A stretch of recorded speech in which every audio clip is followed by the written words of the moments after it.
Hey everyone, today we're looking at a few different applications for one particular type of Morote Zuki, so a two-handed punch.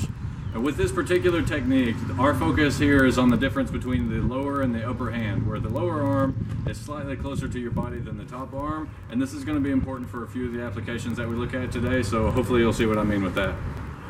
So outside of the basic application of this technique from a punch where we block and then punch with both hands, a good use for this technique that I like is to use one of the arms to perform a block and then punch with the other. Whereas if you're in close, you can use the lower arm to block and potentially punch, and then use the top arm after that to strike as well.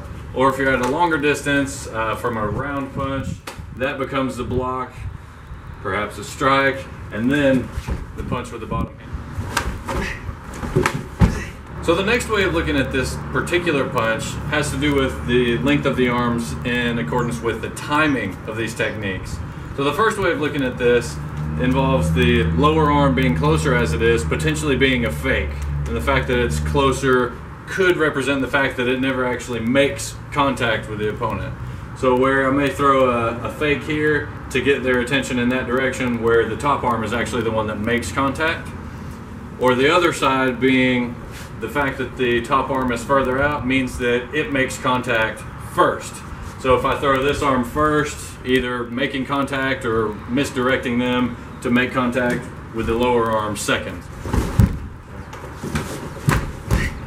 So the next application we'll look at is actually from a wrist grab. If for whatever reason in the middle of a confrontation I've had my wrist grab, if it's the opposite wrist, I make the same circular movement that I would for the block that's typically used to loosen that grip and then make the strike with the top hand that way.